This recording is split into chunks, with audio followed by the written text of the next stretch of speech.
안녕하십니까. 오늘 또 헬파고를 통해서 여러분에게 학습 도우미 역할을 하려고 인사드립니다.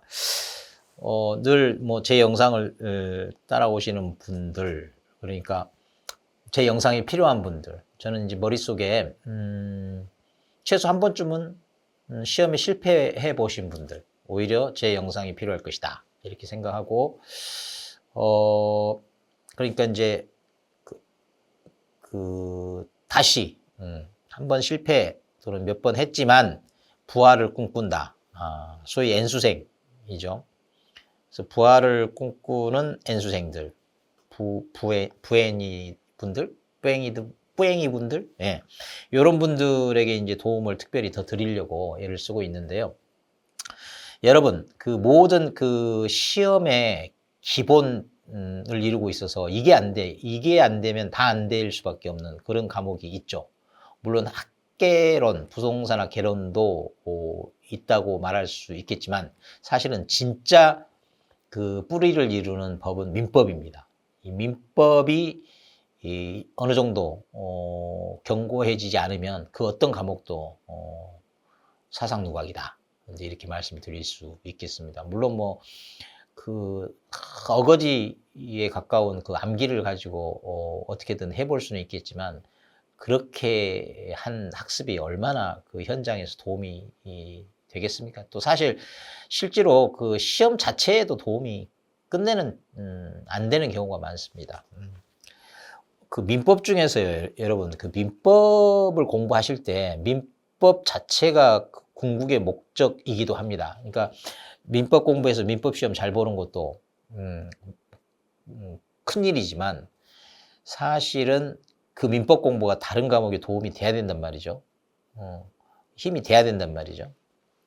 그러려면 민법 시험에 정답 체크하는 것을 넘어서서 어떤 그 일상의 사고처럼 민법적 사고를 할 수 있으면 좋겠죠.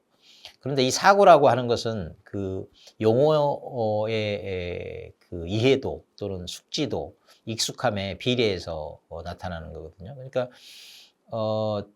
낯선 용어는 반드시 그 낯설지 않은 용어로 만들어내셔야 됩니다. 특히 민법 같은 경우는 그래요. 오늘은 그 한 가지 예입니다. 좀 급한 마음에 내용적으로도 그렇고 어떤 상징성, 심볼릭한 의미가 있어서 제가 민법 공부 이렇게 하셔야 됩니다라고 이제 말씀을 드리고 싶은 게 있어요.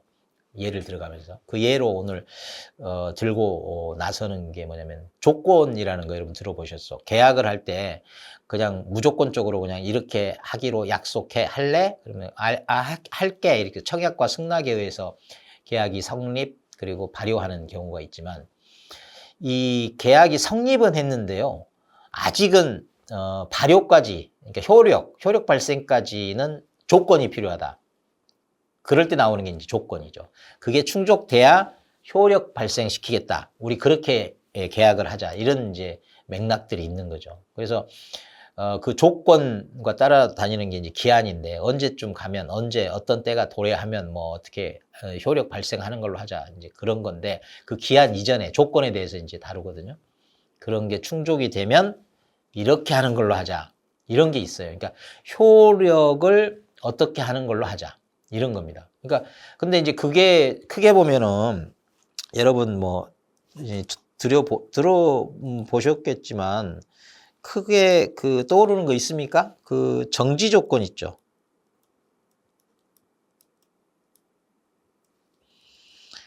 정지 조건 있고 또 비교해서 자꾸 등장하는 해제 조건이 있습니다.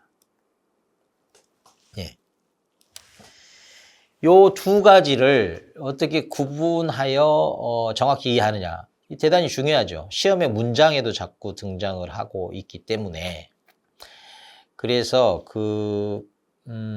또 그 무효와 관련해서도 또 등장을 합니다. 그 부분은 일단 접어두고 정지 조건 자체가 뭐고 해제 조건 자체가 뭔지. 예.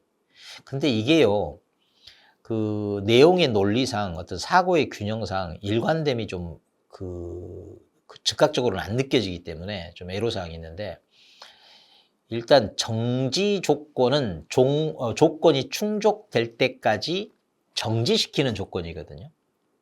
그러니까 조건이 충족될 때까지 정지시키는, 효력 정지시키는, 이게 정지 조건이에요.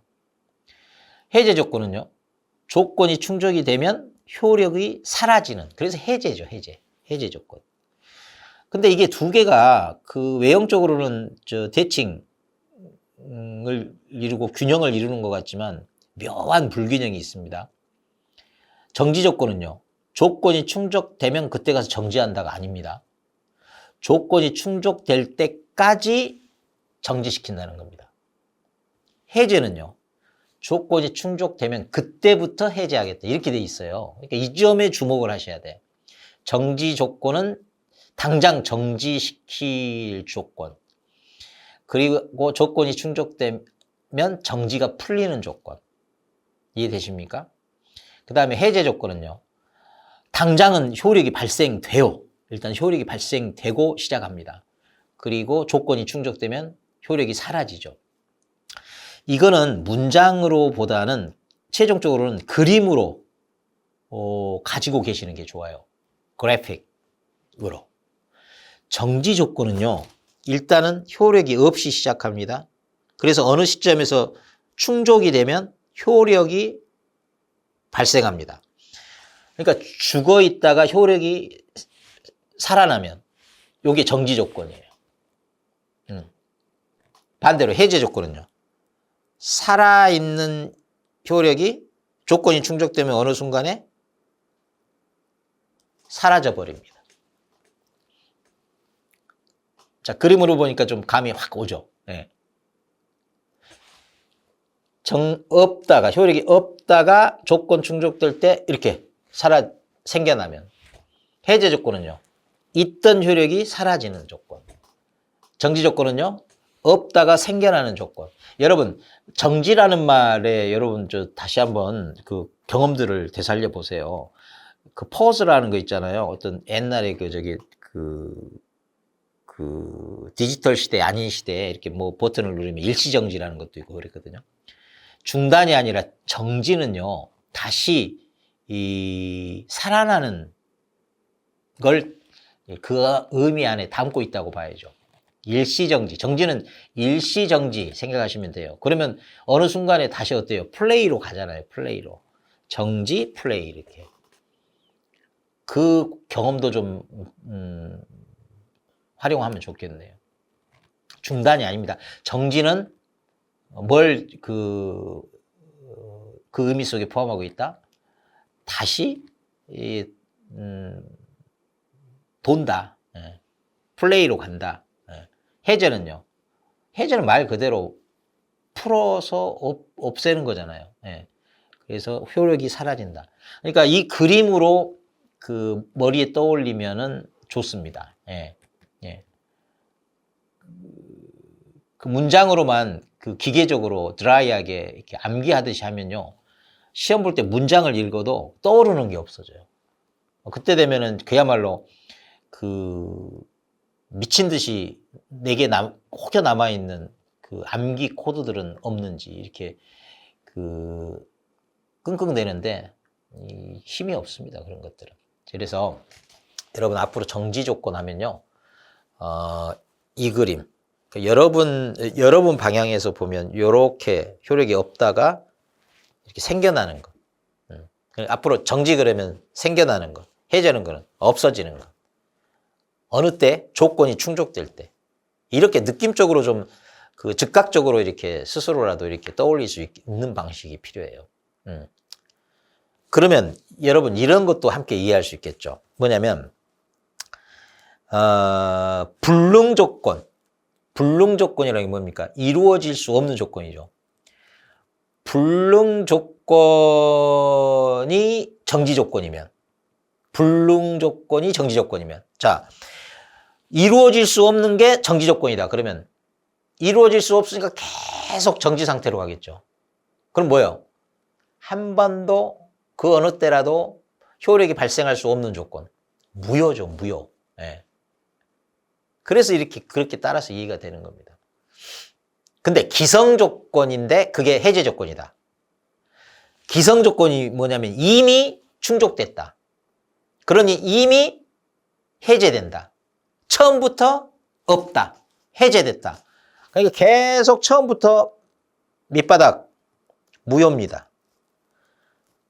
정지 조건은요, 불록일 때 이루어질 수 없다. 그런 처음 상태로 계속 간다.